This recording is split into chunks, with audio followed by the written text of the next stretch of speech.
મોરબીમાં સગીરા સાથે દુષ્કર્મ મામલે નોંધાયેલી ફરિયાદ બાદ પોલીસે દુષ્કર્મ આચરનાર આરોપીને જૂનાગઢથી ઝડપી પાડ્યો છે। બનાવની જાણવા મળતી વિગત પ્રમાણે મોરબીમાંથી ગત તારીખ 26 ના રોજ યુવતી લાપતા બન્યાની પોલીસ ફરિયાદ નોંધાઈ હતી, જેમાં પોલીસ યુવતીને શોધવા પ્રયાસો હાથ ધરતા યુવતી જૂનાગઢમાંથી સોએબ ગુલામ હુસૈન સિદ્દી સાથે મળી આવી હતી।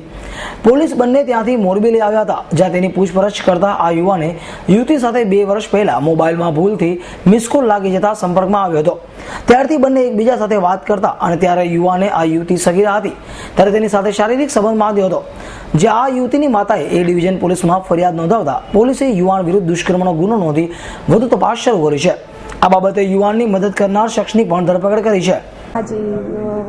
આ કામના બનાવની હકીકત એવી છે કે આ કામના ફરિયાદી બેન ઉર્મિલાબેન વાઇફ ઓફ દિલીપભાઈ પ્રભુભાઈ કણજારિયા રે મોરબીવાડાની દીકરી સગીરા દીકરી જે 16.5 વર્ષની આજથી 2 વર્ષ પહેલા સોયલ સન ઓફ ગુલમો હુસેન જીવણભાઈ સીધી ઉંમર વર્ષ 21 વાળો જે ધાંગધ્રા જિલ્લાનો છે, ધાંગધ્રા ગામનો સુરેન્દ્રનગર જિલ્લાનો છે, તે આ છોકરી સાથે મોબાઈલના સંપર્કમાં આવેલો અને ત્યારબાદ મોરબી આવી અને 16.5 વર્ષની દીકરી હતી જાણવા છતાં તેને એના કાયદેસરના એના મા બાપના વાલીપણામાંથી લઈ જઈ અને એની સાથે દુષ્કર્મ કરેલું હોય, જેથી તેના માતા ભોગ બનનારની માતાએ ફરિયાદ દાખલ કરાવતા અમોએ અત્રે ગુનો રજીસ્ટર કરી અને તપાસ હાથ ધરેલ છે।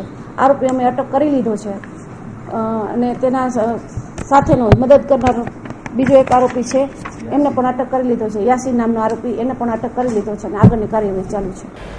રવિ મોટવાણી, S9 ન્યૂઝ, મોરબી।